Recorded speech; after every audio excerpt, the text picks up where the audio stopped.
I was supposed to be safe. That's the live weddings no one warns you about. They hand you a dress like armor and tell you you'll be protected by tradition, by contracts, by the soft tyranny of white flowers.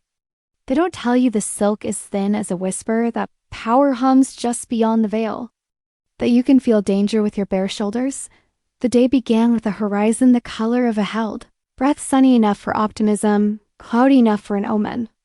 I stood in the bridal suite, in a robe that smelled faintly of the lavender. Sachets my aunt insisted would calm a bride, and tried not to notice. How my hands kept checking the phone like a reflex. I wasn't supposed to be checking anything.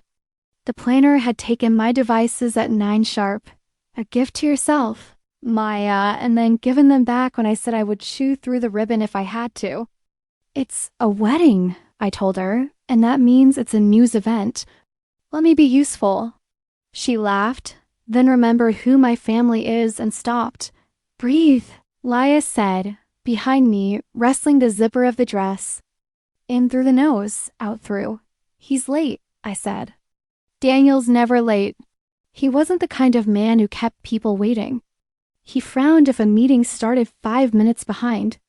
He brought extra chargers in case someone forgot theirs. He was careful with me, both hands and voice. And even when that care felt like the person he wanted to be more than the person he'd always been, I respected the effort. He'd signed up to marry into the Quinn orbit, which is a little like orbiting Jupiter and pretending the storm is pretty and not lethal. A knock at the door. The event planner's face appeared in a slit of careful optimism. Don't panic, she whispered. Only people who are about to make you panic start like that. They lost track of the groom's limo between the hotel and the estate. I'm sure it's just traffic. Laya snorted. At 11 a.m. on our private road? Construction? The planner tried. We're working on it. The door closed. The room inhaled and didn't exhale. I could hear the estate beyond the walls, the low roar of guests trying to talk softly, the string quartet balancing on the blade of a waltz, the engineer's walkie-bleat, a golf cart complaining somewhere on the gravel. Under it all, cameras. Little glittering insects. We'd invited them, technically. My Uncle Malcolm believed in optics like other men believed in God. Do you want me to go find the detective? Maya asked, tucking one last pin into my hair with hands that shook because hers always shook when she was being brave. She's allergic to blood and confrontation and silence. She's the one person I have never had to be useful for. She loves me at my most useless. No. I studied my breath until it felt borrowed and calm. If something's wrong, hiding it won't fix it. Do you want to sit? She asked. No, I said, I want facts. The corridor outside was colder than my suite. The air conditioning always overcompensated in the hallways. 2 officers were conferring with a detective I recognized from the pre-wedding security briefings, Santos, the one whose notebook embarrassed me with how neat the block letters were. Garage level, one officer murmured. No camera on 12. Santos didn't bother to hide his skepticism. No camera or no footage? The security supervisor, a man whose tie had the personality of an apology, made a noise like a shrug. We've had intermittent. Stop saying we've had and start saying, I did, Santos said without raising his voice. It's more honest. They saw me then. People always do. Entitlement is a light you don't ask to wear. In a wedding dress, it becomes a lighthouse, Miss Quinn, Santos said, and if there was pity in his eyes, he put it somewhere I wouldn't have to hold. We're pursuing 3 possibilities. First, nerves. Second, foul play. Third, foul play that wants to look like nerves. Look at the cameras, I said, not my face. A spasm of humor crossed his mouth. Working on it. I want eyes on every parking structure attached to the hotel and this estate. Lobbies, back quarters, service docks. If footage is missing, that's an answer, not a delay. You sound like you've done this before, he said, not unkindly. I've done optics, I said. He turned to his tech and started issuing orders. It was a relief to watch someone else carry the verbs. Back in the suite, Laya closed the door and leaned against it like she could keep the world out with her spine. The mirror caught me pale and braced, veil like a fog about to lift. The bouquet on the vanity looked too earnest to be dangerous. I put it down because my hand wanted something to do. That was when I saw the coffee. A paper cup, the kind the downstairs cafe uses, steam ribboning from a pinprick in the lid. My name scrawled across the side in dark ink, and below it a small square of yellow fluttering like a bird that can't decide if it's trapped. I knew the handwriting before I knew my own breath. Drink me. The room went quiet in the way rooms do in the half second before thunder, when you can feel sound choosing whether to happen. I picked up the cup. It was exactly the temperature a promise would be if promises obeyed physics warm but cooling. Meant to be held and then consumed. I didn't order that, Leah said. As if she needed to tell the air there hadn't been a ritual she missed. I know, I said. Who? A ghost, I said. And then softer, because lying to Laya has always felt like closing a door on my own mouth. Or a promise. It wasn't even the words on the note. It was the dash, and the initial the efficiency, and the care in equal measure, the way the ink hugged the paper without bleeding. It was 1,000 small things I trained myself not to remember, because remembering was both a salve and a wound. I don't dream in scenes. I dream in textures. The coffee brought back the textures all at once, a library that smelled like dust and old ambition. A lapis blue notebook with a crack in the spine from being opened more than it was closed. The staccato tap of a pen against a wooden table twice, then twice again. A rhythm we invented not to be caught and then kept because it turned out we didn't want to be lost. Years ago, a boy leaned on me with his breath. He had 3 different types of privilege and 1 type of beer. Smile, he said, as if my face were a machine he paid for. I remember the way my own hands failed. The way fear makes you polite. Leave, said a voice behind him, calm enough to be argued with. Unafraid enough to make arguing stupid. He turned and saw her and tried what boys try when they think they invented cruelty. A laugh. Or what? He said, You'll file a complaint? Already did, she said and raised her phone. He deflated into a boy again. She slid a cup across the table to me without asking if I wanted it. Drink me, she said, the corner of her mouth acknowledging her own audacity. The note stuck where her fingers had pressed it. The dash and the initial like a bow tied in haste by someone with steady hands. This is yours, she said, tapping my textbooks without judging their color-coded tabs. Not theirs. I didn't kiss her. We didn't even touch. We folded ourselves into the same silence and pretended that was enough, and it almost was. When we walked across campus later, the sky was a soft conspiracy of low clouds. And she held an umbrella but would not offer it, and I would not ask. And we both got damp and called it a choice. She left for law school. I let her. I've never forgiven either of us. Laya's reflection in the mirror had gone soft around the edges, the way her face does when she realizes she's sharing a room with something bigger than gossip. You okay? She asked. No, I said. But I'm clear. I took a sip. It had the exact ratio she used to insist on, back when she said ratios out loud to make the world obey. It made me ache and then steadied me, the bitter arm around the ribs. I set the cup down like it might bruise. He didn't run, I said. Laya's eyebrows did a choreography of concern and sarcasm that I have come to love. He, what? Left on purpose. She blinked. That is literally the definition of running. Not for me, I said. For me. Saying it was like turning my body toward weather I'd been avoiding. The logic clicked into place with an ugly grace, missing camera feeds, my family's obsession with control. The rival company that wanted a slice of our empire and would settle for the headline. If you want to make a woman like me pliable, you place terror at the mouth of the aisle and call it bad luck. You make the wedding a gun. I checked my phone again because I'm a glutton for confirmation. There was an unknown number I'd almost silenced earlier, 2 messages in the inbox, each sitting on my screen like a fingertip on a bruise. The wedding is a gun. Leave if you want to live. The rational brain dismisses melodrama.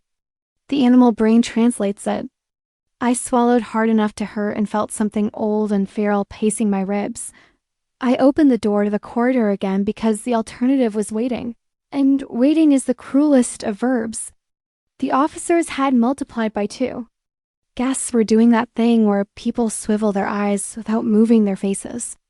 My uncle's laugh rang out from the garden, too loud, too bright, the crisis actor in our family play. Santos met me halfway. We pulled the hotel feeds, he said. The cameras didn't fail. Someone with admin credentials turned off recording on the garage level. Admin credentials, I said. As in my family, as in someone with a master key. He waited for me to defend someone, to protect. It is the role of the well-bred to heat the lies and serve them with the good china. I had no heat to spare.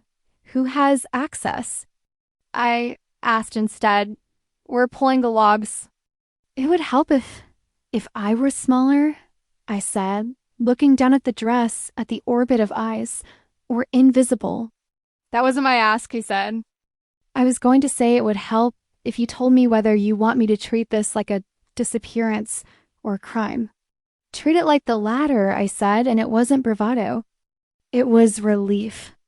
A crime has steps. Grief has none, he nodded. Then I need to move you someplace with fewer cameras and fewer opinions. I glanced toward the wide windows of the foyer. The press fans like tidy bricks along the drive. The way the red light on the cameras always looks like the eye of a small patient predator. Good luck with that. I said. He almost smiled. We'll do our best. He moved away to speak into his radio, to delegate, to find me a smaller room. People were talking in low, urgent tones the way polite society whispers when it wants to shout. A child cried, then was dragged into compliance by a parent who thought volume was contagious. Someone said, I always thought he wasn't right for her. And someone else said, they always looked so in love. As if the two observations couldn't hold hands, I stood still and let the world move around me. That's what I'm good at.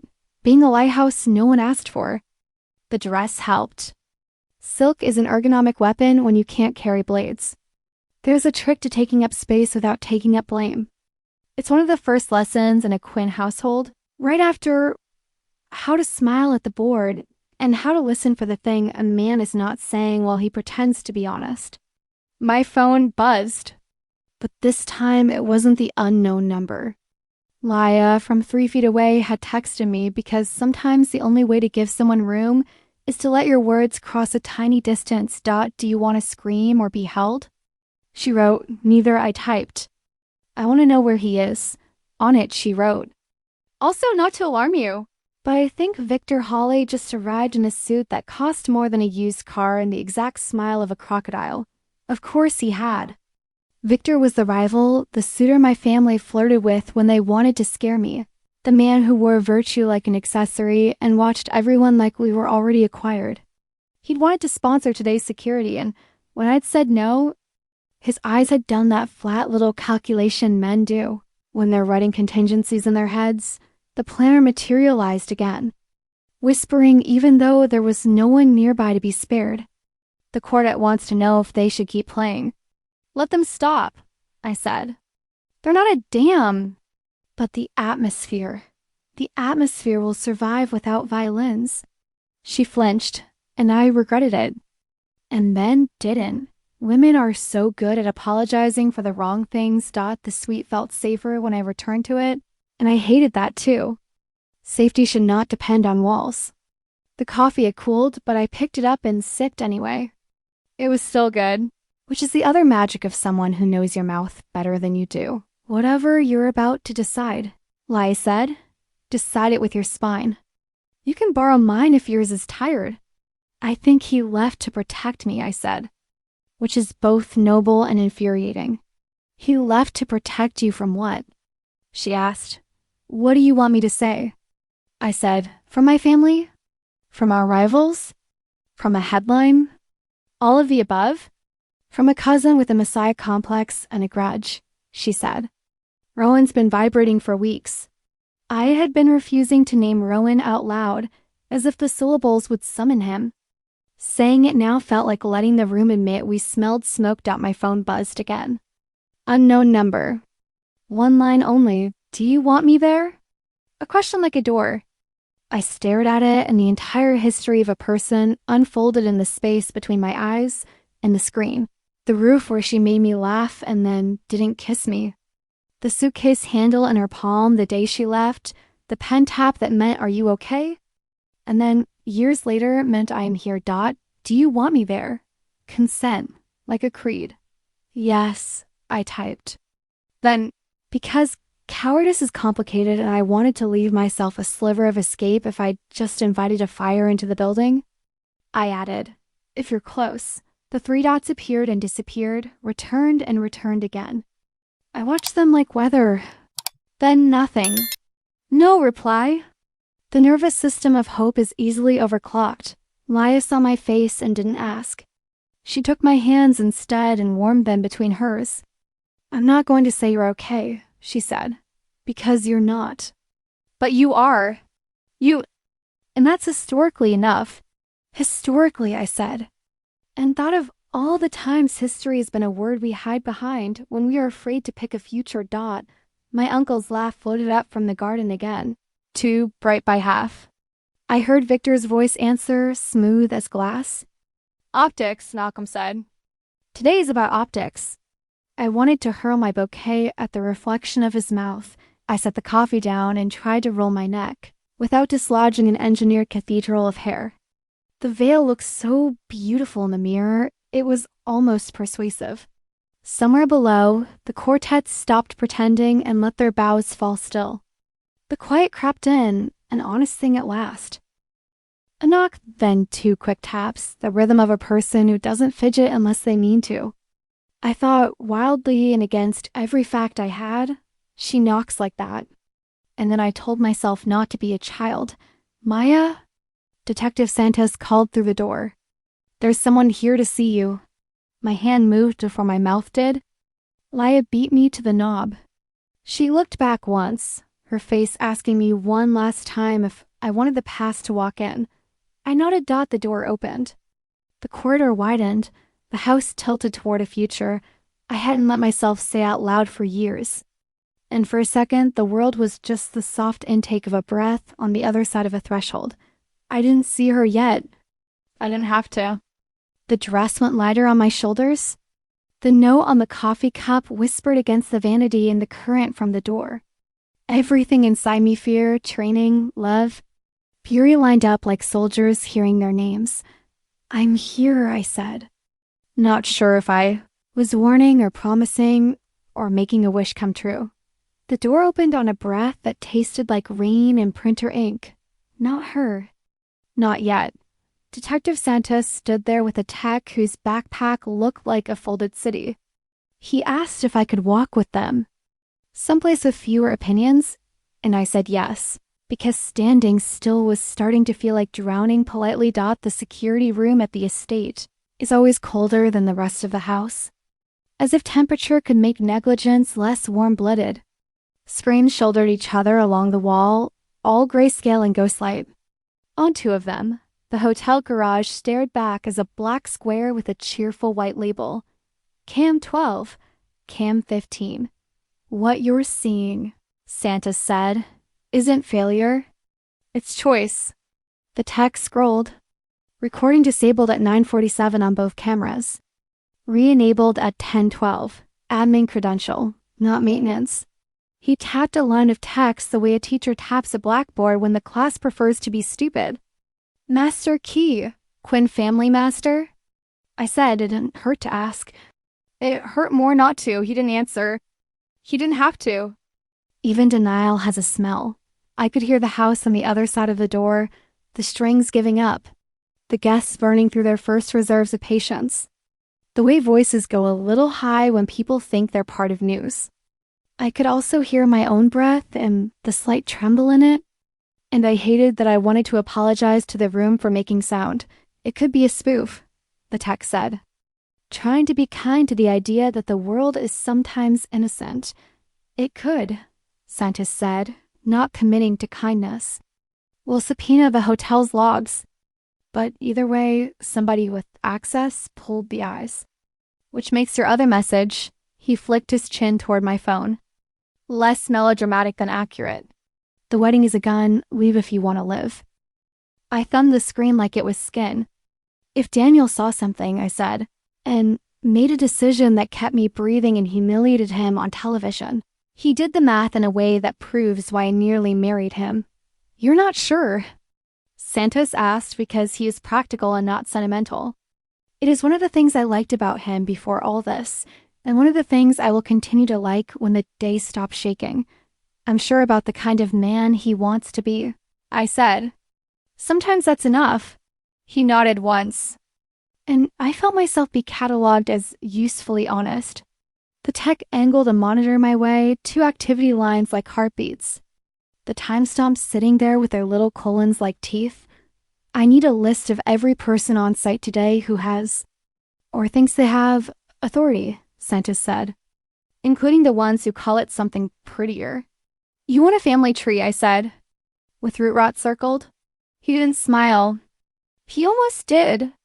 Laya, who'd slipped into the room behind me as if we were synchronized swimmers, handed over a neat little list she typed during bridal fittings and corporate briefings and nights we pretended. We were making Pinterest boards and were actually building a dossier on the Quinns and the men who wanted to be them. Rowan, she said, tapping the page. You're going to want Rowan. Santos didn't ask why. He's good at hearing a sentence's real subject the first time. He took the paper, nodded to the tech, nodded to me, and left the cold room warmer for having less duty inside it. When the door shut, Laya exhaled like a tire patch. Do we, pray? I don't think God does security, I said, and then wished I believed he did, because I would have outsourced this in a heartbeat. I sat on the edge of the console table and watched the dead squares for a beat too long. That's the thing about a camera that has been told to look away. It doesn't feel guilty. It doesn't feel anything. The guilt sits at the person who knew where to point it and chose to point it somewhere else. You think it was him, Laya said. She didn't mean Daniel. I think Rowan believes our last name is a suit of armor he's entitled to wear, and anyone who suggests tailoring is an enemy, I said. He wants the company and the compliment. He will use a crisis like a lever and then pretend the dent in the door was already there. You're poetic when you're furious, she said, which is her way of saying careful now. Your metaphors are trying to drive.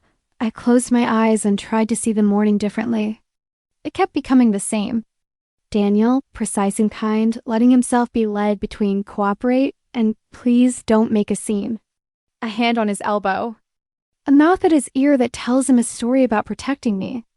A black square where there should be proof, because someone who knew my family knew to make it that way. It felt less like a betrayal and more like my life, expressing its natural conclusion. Do you want me there? I looked at the screen again, as if the 3 dots might reappear and turn into a woman outside a door. They didn't. The steady lack of reply felt, somehow, like her too, like the way she never lied to me even when I begged to lie out loud. We met because the boy thought the library was more his than mine. We stayed because silence turned out to be a language we were both fluent in. She left because I didn't say the word. Maybe, do you want me there? Was reparation for both of us? Double quotes, yes. I said again, this time to a room with no ears. Memory is a reckless editor. It cuts for intensity and not for truth. I try to keep mine honest. I let it spool exactly as it was. The roof that winter. The way she held the caution tape of a chin-up bar in the gym and said, again, until I taught my body a different ending. The first time I heard her on a phone with a registrar and understood that rules are often stories told by people who benefit. The sticky notes, the pen taps, the way her no was a safeguard and not a door slamming, the way her yes had to be my yes first. People think desire is the hot part. They forget how scalding restraint can be when it's chosen, not enforced. I open my eyes to the present because truth lives here even when it's ugly. I wanted to be the sort of woman who didn't need to borrow courage from old rooms. Okay, I said. Let's assume the messages are real. The cameras were turned off by someone who knew where the off switch lives. And Daniel left because fear is persuasive when it pretends to be love. What do I have that they don't? A good dress and better cheekbones, Lai said, because the world was heavy and she is a pulley. Control of the narrative, I said. And an allergy to being hurted. You want to go public, she guessed. Right now. While the quartet's still packing rosin. No, not yet. Public is a tool, not a home. I stood, felt the dress adjust its opinion of my waist. I want to be where decisions get made. If someone plans to move me, I want to be the one who moves me first. So, we do a lap, she said, already pulling a hairpin from her purse and using it to lock her phone to her wrist like a talisman. Security foyer, your uncle's fake laugh, and not Rowan, I said. Not alone. Copy. The hallway felt narrower on the way back. People think garments make you bigger. Mostly they make you more crowded by other people's expectations. A little girl in a yellow dress whispered princess as I passed, and I wanted to tell her the truth about kingdoms. Instead, I smiled at her mother and kept my hands where everyone could see them. Santos intercepted us outside the ballroom, his expression set to professional concern. You were right, he said without preamble. The master key was used at the hotel by a device signed to a Quinn family admin. We'll confirm which one. I've got officers at the garage pulling witness statements. The limo driver says he followed protocol. Someone intercepted in the sub-basement corridor that's typically locked. Typically, I said, the way people say generally when they mean not today.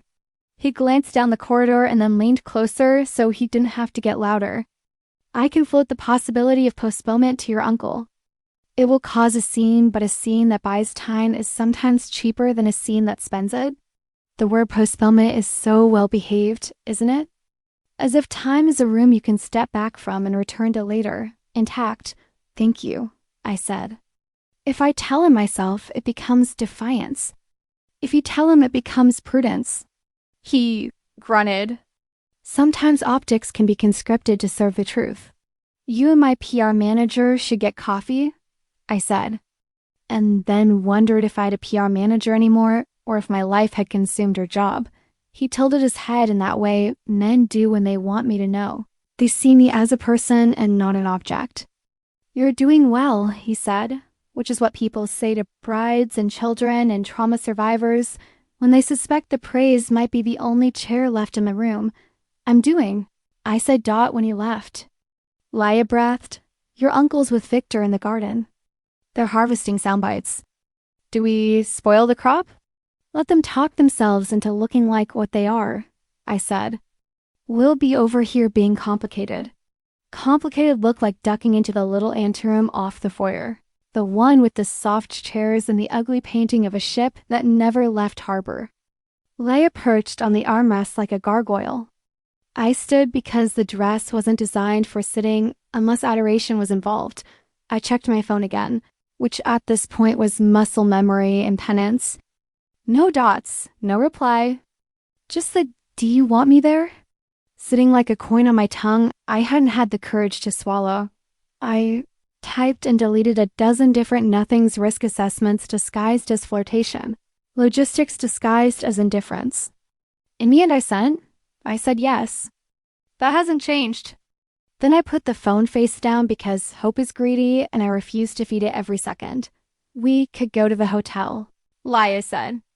Demand the footage that isn't there, look the manager in the eyes, see who flinches. We stay, I said. If the wedding is a gun, we don't aim it at civilians. We unload it and put it on the floor where everyone can see it. That's the hottest thing you've ever said, she murmured. It made me laugh, which felt treasonous and medicinal all at once. I let the laugh hang, then unhooked it. When we were 19, I said, because the room needed instructing, Ava made me file a report against a professor who thought mentoring meant practicing ownership. She wrote the complaint in language the university would have to answer. She didn't let me soften it. Then she stayed outside the dean's office with a book and read the same page for 2 hours in case. I needed to see the back of someone who wouldn't leave. When it was over, I thanked her and she said I didn't owe her, and we went to a diner and split a sandwich like it was the Eucharist. Laya made a small sound I recognized as awe and grief wrapped around each other for warmth. You never told me that part. I forgot it until just now, I said. Or I made myself. Memory is self-defense and self-harm in equal measure. Do you want her here because she knows where to stand outside doors? Laya asked.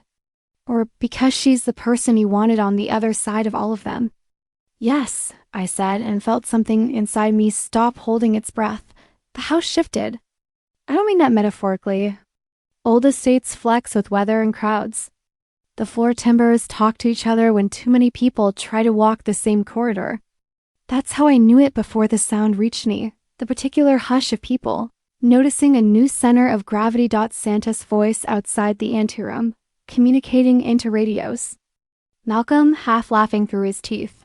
Victor smoothing something with syllables. Laya's head snapped toward the door like a compass finding north. Okay, she said. What just changed? I didn't know yet. I only knew the coffee in my chest warmed again, and the note on the vanity felt less like a ghost and more like a schedule. Whatever it is, I said. We let it walk to us. Laya swallowed. I'm very brave when I'm behind you. Get beside me, I said, and reached for her hand. We stepped back into the light that is not kind or not cruel, merely insistent.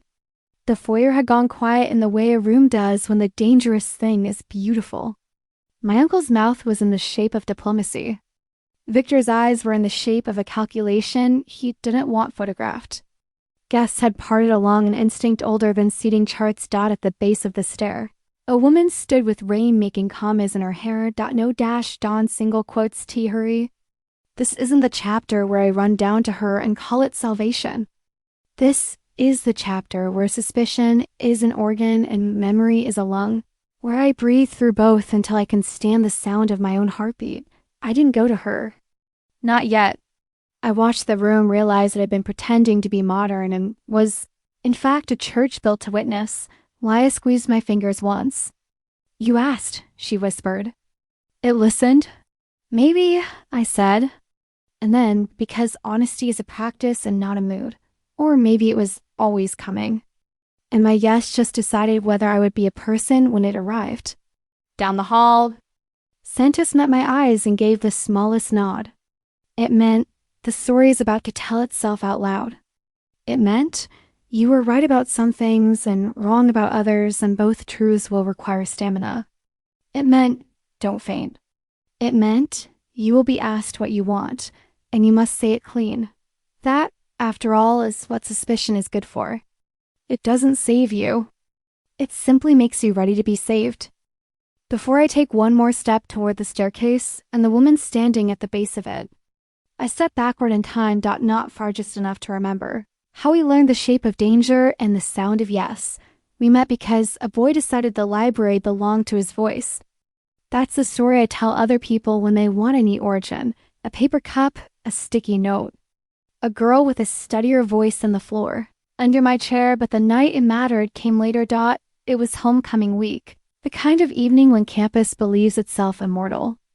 A charity gala bled into a party in a house that should have had fewer rooms.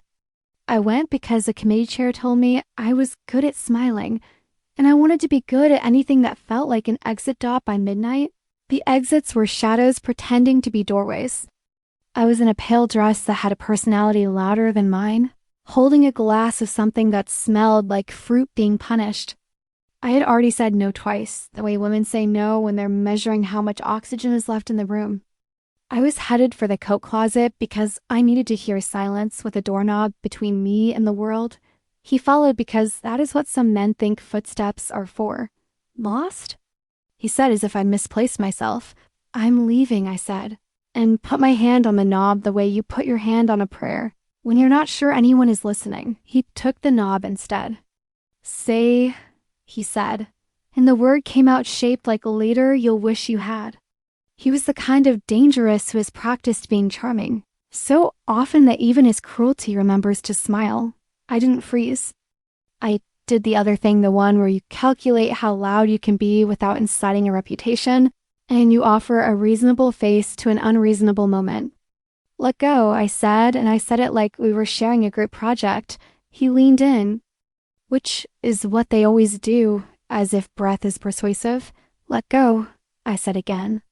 And the second time tasted braver because fear was tired of not being believed. Then I heard a voice at my shoulder. Quiet and razor clean.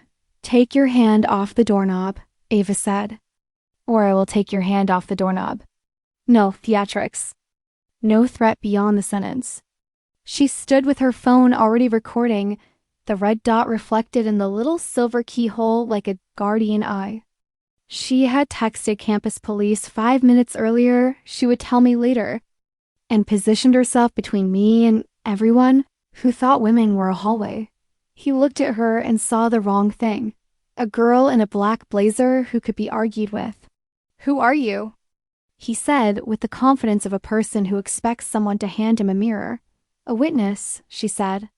And if you need titles for your fear, counsel. You're not a lawyer, he said.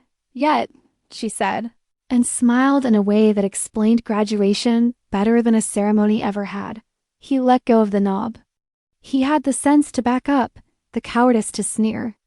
We were talking. You were talking, Ava said. She was deciding how to stay alive and coveted. He huffed a laugh meant to dismiss the word. That's when the campus security car chirped outside, 2 bright notes full of adult attention. He blanched, muttered something about overreactions, and slid away down the corridor as if I were contagious. That smelled like entitlement and cologne, I said, which was the bravest sentence I could coax out of my body. Breathe, she said. Not as an order, but as permission. She leaned into the closet with me, just enough to pull my coat off its hook and place it around my shoulders. It was still warm from her body. The weight settled like a verdict I wanted to live with. I should have yelled. I said because shame makes generous promises to hypotheticals. You did fine, she said. You said no. I did the yelling for both of us. Thank you, I said. I hate being rescued. You weren't, she said simply. You were believed. The officers were kind in the way trained people are, straight lines, gentle tones. They took our statements. They took a screenshot of her video. They took a name that wasn't mine and promised to have a conversation with it. They asked if we wanted to go to the hospital, and we said no, and they didn't make us feel foolish for saying so. After they left, we walked under the streetlights without sharing the umbrella she'd forgotten to buy. Her stride matched mine without fanfare.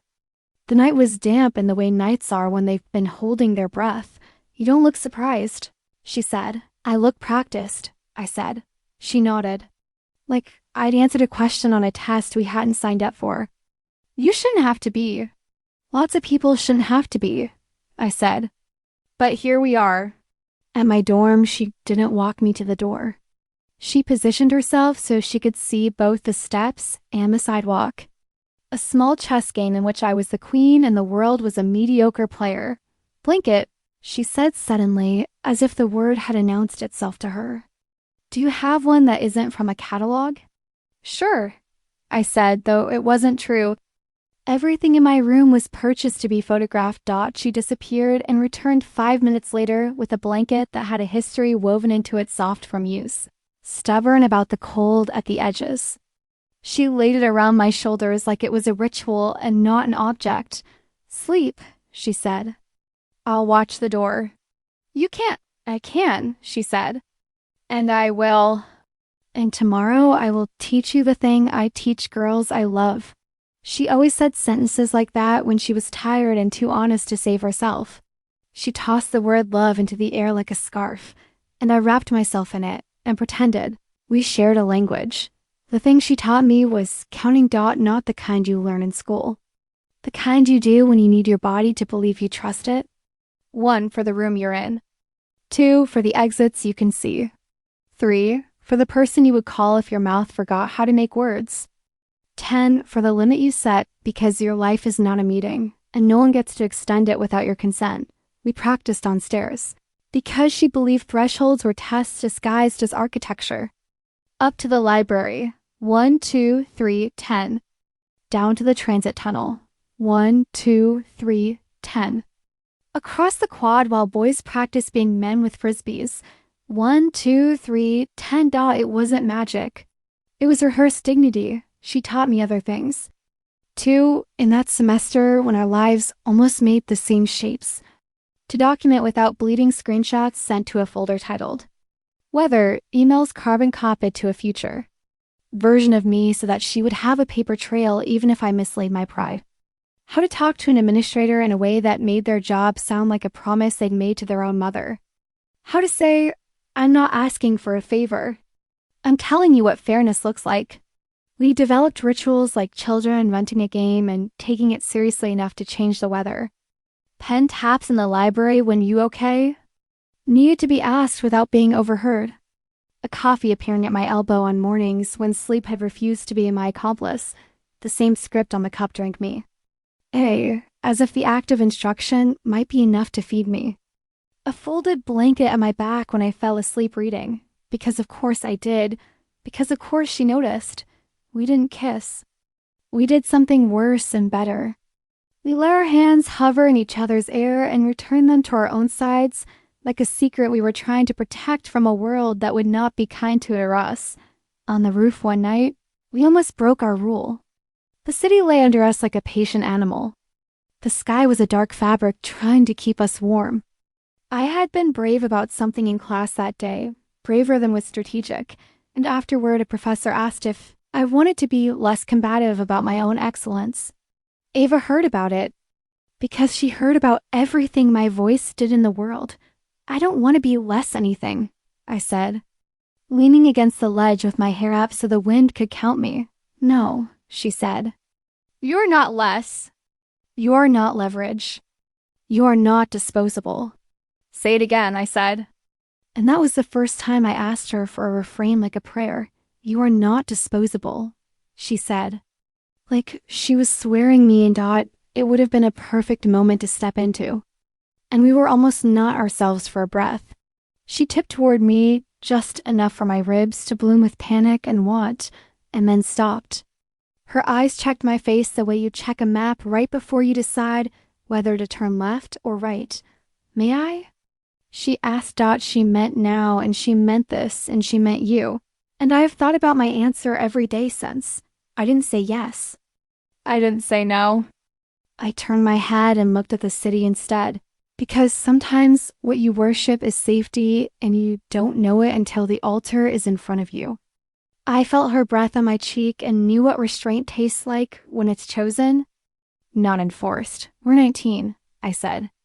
As if that explained anything except my own fear. Right? She said and stepped back. I am not a test you have to pass. I know, I said. Which was not true yet, which I wanted to make true. Which is the tamest kind of lie. She left for law school with a scholarship that had her name printed on it like a verdict she'd prepared herself. At the bus station, we did the worst thing two people can do when they love each other and haven't called it that. We were gracious. We turned into adults in front of each other. We hugged the way brave people hug when they want to keep their faces. I'll come back when you can choose it, she said into my hair. And I felt those words lodge between my shoulder blades like a key I couldn't find the lock for. I didn't say stay. I didn't say me. I didn't say anything that would have made me responsible for my own want. Instead, I handed her a bag of snacks and made a joke about the bus stopping in a town with a name that sounded like a condiment. She laughed. She got on. She sat by the window and did not cry because I wouldn't. She tapped the glass twice. And I tapped the air back, and the bus left. And my life did the thing lives do when they choose safety and call it ambition. In the months after, I trained my body to treat absence like an exercise. I poured myself into internships and etiquette and friendships that didn't ask me to be more than curated. I dated men the way you try on shoes, aware of how little they would matter in the long term, grateful when they didn't pinch. I learned how to do a press conference without hearing my own voice tremble. I learned how to stay in rooms where men negotiated for my future, like a dowry, and to make them think they were negotiating with me. Sometimes, on mornings when I had been up late pretending I liked the taste of my own decisions, a coffee appeared where I had left my phone. The name on the cup written in a hand that had not forgotten me. No return address. No note beyond itself. I told myself it was a coincidence, a thoughtful barista with the same handwriting. A universe that had no time to spend on my small dramas. Other times, there was a sticky square tucked under the lid, a curl of yellow like a slice of noon. Drink me. The dash was always just long enough to feel like a path. I kept every note. I told myself I was not keeping them. The last one came the week my uncle told me Daniel would be a kind man who would keep me from being lonely. "Isn't that what you want?" he asked if the choices had ever been presented to me like a menu I could read in good light. The note said, "Pick the life that makes you honest to yourself and kind to the person you'll be in 5 years." A dot, so I picked a wedding because honesty felt like selfishness when you said it out loud, and kindness felt like not scaring anyone. Now. On a morning with cameras breathing and the quartet mercifully silent, with a detective who speaks plain and a cousin whose ambition makes a sound only dogs should hear, I stand at the top of a staircase, and I remember why the coffee tasted like shelter. I remember why the word mate is the most romantic in our language when it's followed by, I remember what 19 felt like. And I forgive her slowly, and I let the woman at the base of the stairs be real. Ava looks up, and the years between then and now fall into the narrow space between her eyes and my mouth. Her hair is rain damp, her pseudo line she drew through the chaos as if she had decided to cut the day in half and give me the better portion. The room watches because it cannot look away. I do not move. Not yet. I let memory finish telling me what it knows, so I won't ask it to speak during the part where my mouth will need the words at 19. She taught me to count. At 29, I count again. 1. The room I am in. A foyer pretending to be a temple. 2. The exits I can see. The garden, the corridor, the gap between my uncle's mask and his face. 3. The person I would call if my mouth forgot how to make words. She's already here. 10. The limit I set because my life is not a meeting and no one gets to extend it without my consent. I exhale. The dress stopped feeling like a costume. My body remembers it belongs to me. Okay, I whispered Elia, to myself, to the ghost that is not a ghost anymore. I'm ready. And then I take one step down, which is really a step forward, which is really a step toward telling the truth in a room that is about to hear it, whether it is ready or not. The foyer held its breath. Ava stood at the base of the stairs like a period at the end of the sentence I'd never finished. Rain beaded her hair.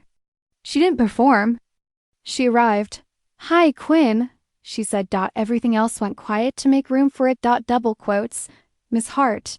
Malcolm called, donor smooth. The hotel's counsel, how fortunate. "We were just discussing optics?" Ava asked. "A good topic on a day with missing cameras?" Victor Hawley drifted beside him, polished and bored. Rowan hovered back a step, hands clasped like a chore boy. Only his eyes confessed. Ava looked past them to me. "Do you want me here?" My yes lived where it always had. "Yes, I do.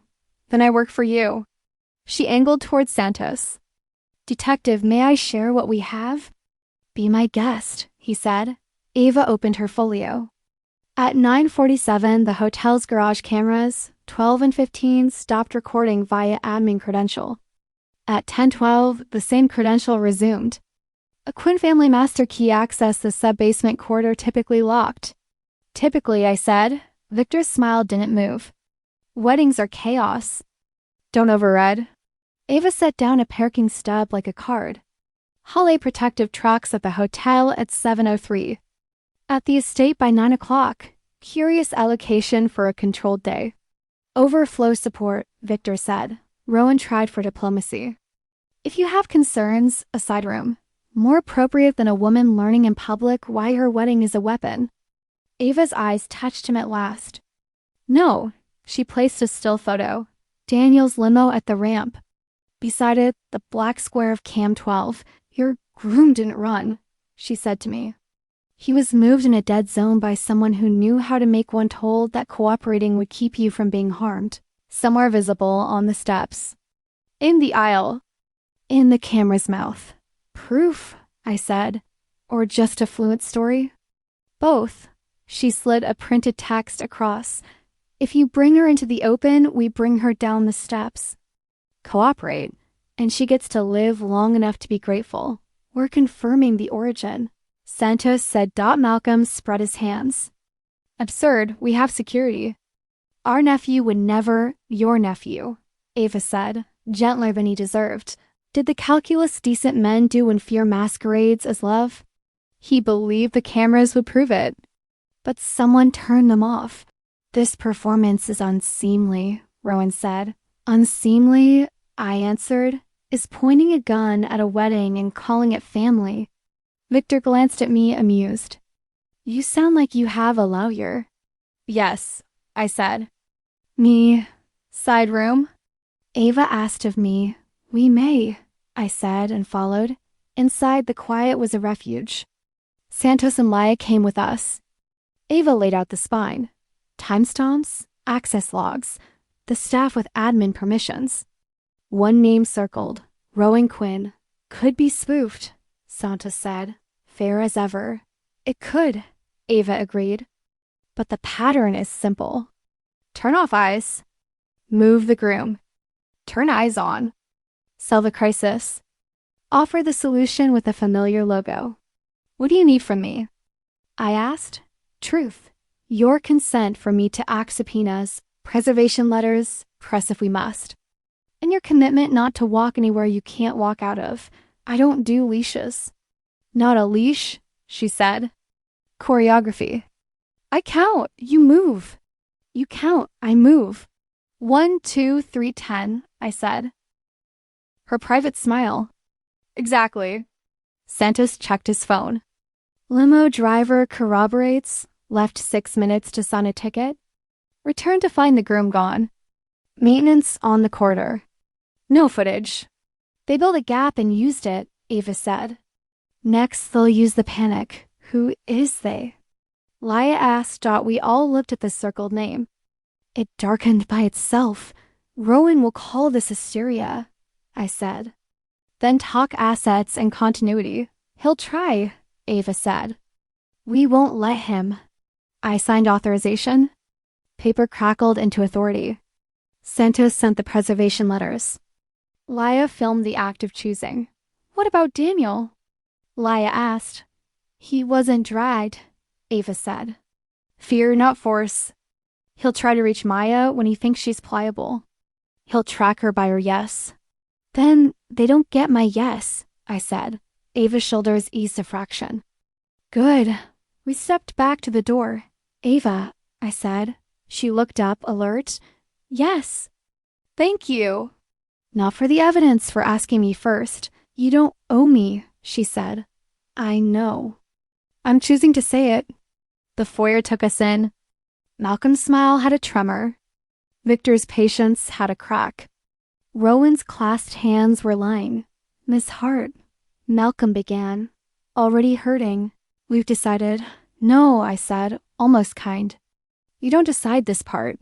Cousin, Rowan coaxed. Be reasonable. I am, I said. You get to be legal. Allegations. Victor tried. Evidence, Ava said, handing Santos the packet. Detective, secure the hotel servers and estate systems. Any archive or restore attempts are obstruction. Already in motion, Santos said. Rowan turned to me, soft-voiced. You're humiliating us. You're making this worse. No, I'm making it true. The room, deprived of a show, watched anyway. Ava's voice brushed my shoulder. May I? Meanings speak for us both, yes. This wedding is paused, she told the room. By my client. Move her without explicit consent and you're on record for coercion. Alter records and its destruction of evidence. If your first instinct is to explain her feelings to her, reconsider. If your second is to smile for the cameras, also reconsider. She will speak when she's ready. Rowan, I said, and he flinched. If you have something to say it where the detective can hear you. He didn't. He smiled. The storm committed. Rain thickened against the windows. Lia squeezed my hand where cameras couldn't see. Santos made a call. Victor checked a watch that finally mattered less in the room. Somewhere between the foyer and the east corridor, the power thought about us. I looked at the staircase. I looked at Ava. I looked at the arch outside that had been built to bless a lie and stood available for truth. 1. I whispered. 2, 3. 10. She breathed back, and we waited for the lights to choose a side. The foyer had chosen its center, and it was her. Ava didn't perform. She arrived.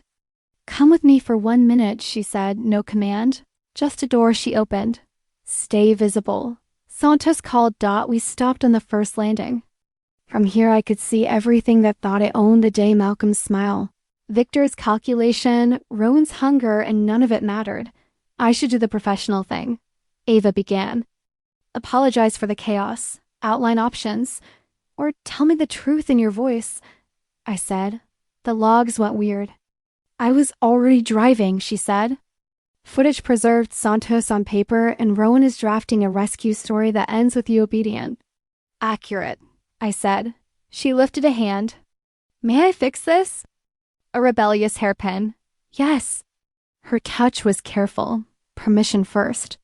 The pen slid home. You're not disposable, she murmured. Again. You're not disposable. Not leverage. Plan, I said. When the power dips, the chandeliers dim, then the west wall pops. People surge toward the garden. We go east staff door behind your great-grandmother's portrait. Lia films everything. Santos meets us at the catering hall. Then the loading dock. If Daniel's there, we get him and get out. If he isn't, we pivot. Either way, you avoid cameras and ledges. Eyes inside Victor's firm? Enough to be brave, she said. Not enough to be smug. I don't do leashes. Not a leash. A count. 1, 2, 3, 10, I said. Good. She hesitated. I'm sorry I left you to be excellent in rooms that wanted to eat you. I chose safety and called it kindness. And 19 did her best, she said. You can forgive her. Daniel's decent, I added. If he left, it was because someone sold him math. I know, she said. I wouldn't love you if you were angry at kindness. How I want to be in the middle of this, I said. Visible. Not obedient to fear. Perfect. Maya, Malcolm called up paternal. A word? He still thinks a word is a leash, I muttered. Let him wait, Ava said. You asked for a minute. You get it. Blanket? She offered, half out of her jacket. After, I said, and she understood. Below, Leah lifted her phone ready. I mouthed east. She nodded. Tell me something small and true, I said. Only I care. I bullied a barista into your coffee ratio, she said. Spilled it on my wrist, kept driving. I didn't want to be 3 minutes later. You treat time like a debt. Only with the ones I love, she said, and didn't look away. Okay, she breathed. When it happens, I count. If you need to lead, say mine and I fall in. If Rowan reaches, he learns where my yes lives, I said. She didn't smile. She believed me. Thunder rolled. The chandeliers dimmed, brightened, faltered. A bulb on the west wall popped. 1, Ava said. I took her hand. Now for guidance for agreement. 2. Rowan broke from his pose and started up the stairs. Certain proximity was power. 3. Ava said. The lights died. A messy gasp. Emergency strips lit the baseboards. The room moved toward daylight. Rowan lifted a claiming hand. Maya, this way. No, I said, pleasant as a place glass. Santa's calm cut through. Everyone remain where you are. Staff lights protocol. No one moves the bride. The bride moves herself, I said. With counsel, we stepped off the landing into our tactic. No heroics, no flinch. Behind the portrait of philanthropy, the staff door waited like truth. East. I said. East, Ava echoed Dot, and we went choosing our corridor, our count, our yes. The blackout isn't chaos. It's a door. Emergency lights ribbon the baseboards in a low glow. The house howls. Someone laughs the way people laugh when they're scared of their own teeth. Beside me, Ava's hand is warm and sure. 1, she breathes. 2, I answer. 3, she says. And we move. Behind the portrait my great-grandmother pretending philanthropy was a personality. There's the staff door only people who count no to use. The corridor beyond is a narrow hush, maintenance paint, hum of the generator, a floor that remembers everyone who tried to slip by unnoticed.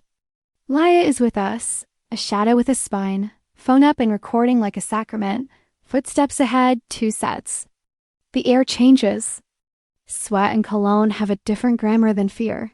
Miss Quinn, a man in a borrowed security jacket says, as if I'd invited him to guide me. This way.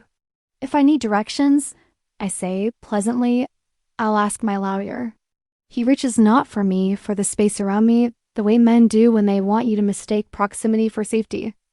Ava shifts her weight, a tiny alignment I've learned to hear like a warning bell. Mine. I tell her, and step forward. He isn't expecting me to be the person who owns my body. The little boot blade I promised to carry sings once against leather as I show it daylight. I don't brandish, I declare. A precise slice at his sleeve tells a better story than a threat. He stumbles back into a tray tower with a clatter that will embarrass him later. The second man decides he's in the wrong chapter and retreats. Laya's camera catches everything. Behind me, Ava's baton clicks open and closed. A punctuation mark, Dawn's single quotes teed out we pass through the catering hall. The smell of sugar and stress. A cake that waited for a happy lie and shoulder the push bar. Night air hits like a verdict. The receiving dock yawns before us, half open to the storm. A white van idles with the patience of a bad plan. Inside, wrists zip-tied in a way that insults actual violence, sits Daniel. He looks up. When he sees me, something unclenches that I hadn't realized he kept on a leash inside himself. Maya, he says, while relief and apology wrestle for his mouth. Are you hurt? He shakes his head quick. No, they told me, he swallows. They said if I didn't come, they'd go after you on the steps. That they wanted it public. That fear would keep you manageable. The word breaks. He looks like a man who figured out the math and hates the answer. If the story was groom ran, you'd be angry at me and alive. I get the zip ties off with the blade and a practice I wish we didn't possess. You don't owe me an apology for the part where you kept me breathing, I say. Later, for the part where you decided for me, maybe. Not now. He exhales, grateful for a reprieve he knows is temporary. There were trucks, he says, pushing words out fast, as if confession had a clock. Victor's firm. And Drowan. He was directing them like he thought he was a hero in a movie.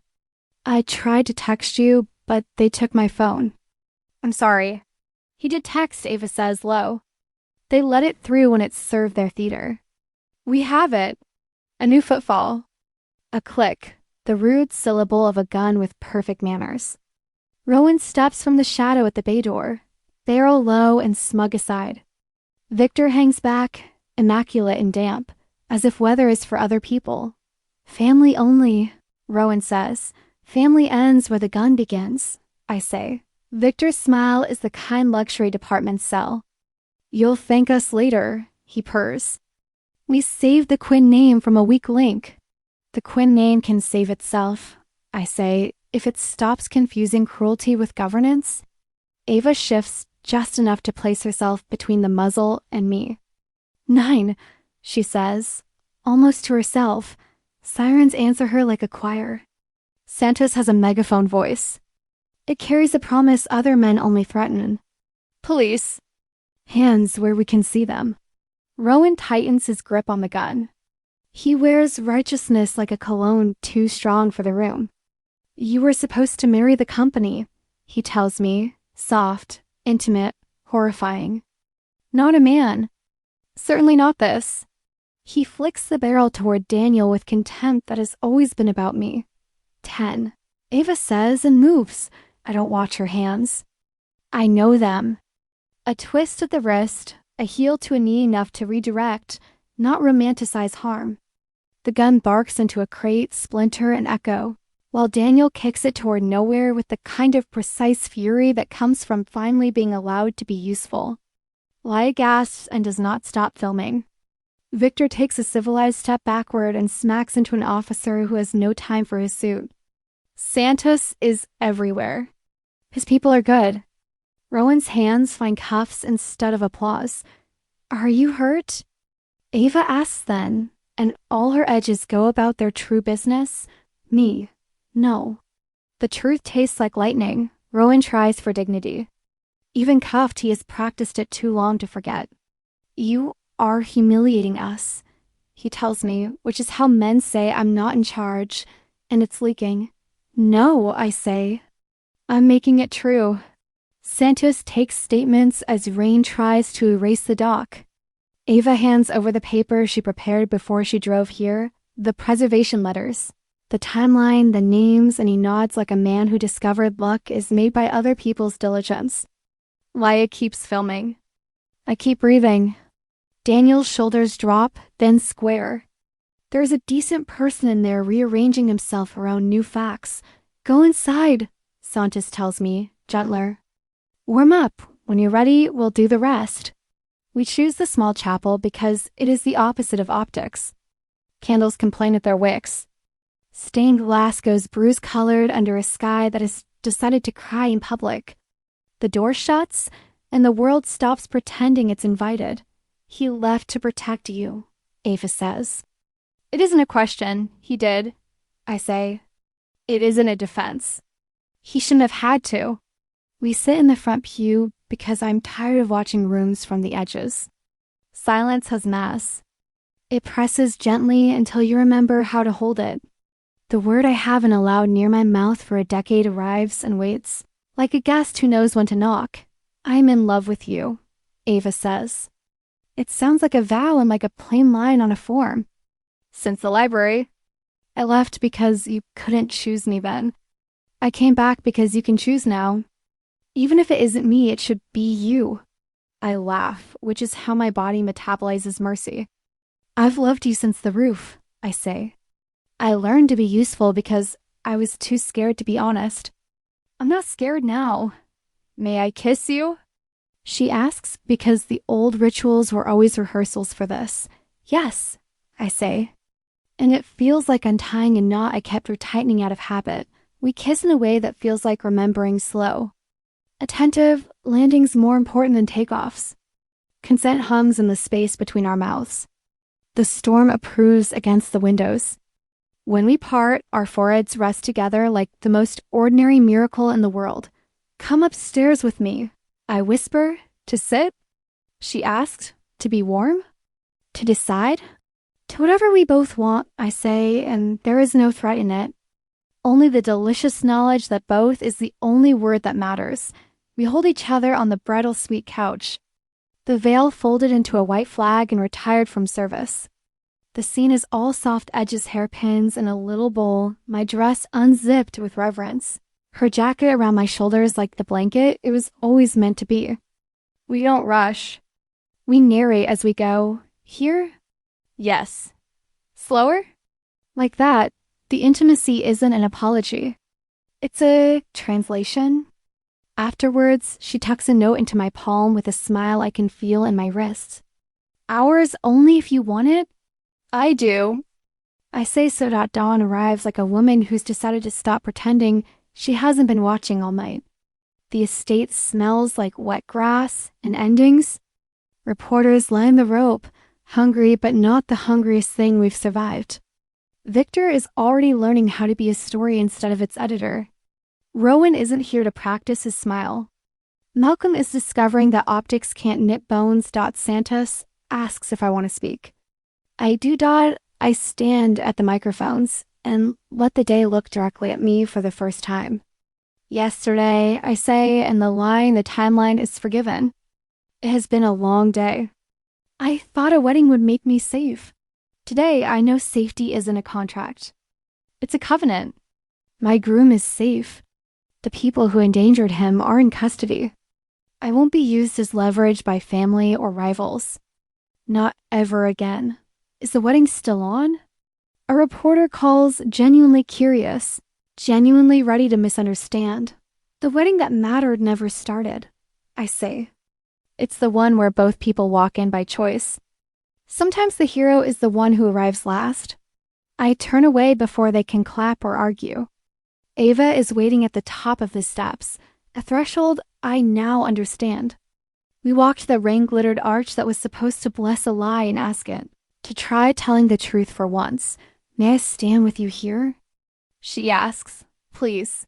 I say, I take off the ring that was more performance than promise and tuck it into a velvet box like a lesson. From Laia's pocket, because Laia is a dragon who hoards happy accidents, I borrow a simple band. It isn't the ring. It doesn't pretend to be.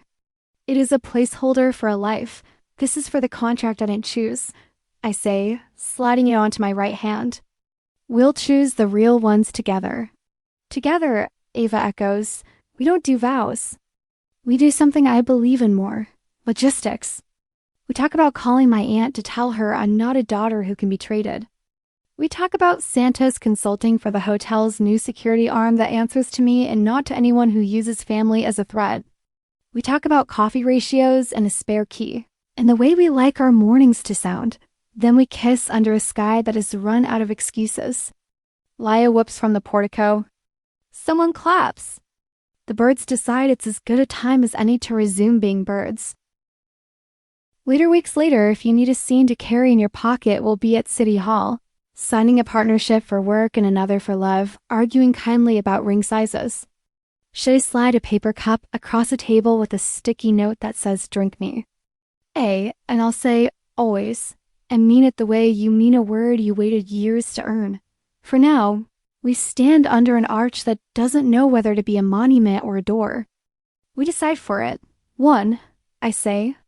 2, 3, 10, she answers, and our yeses go on counting.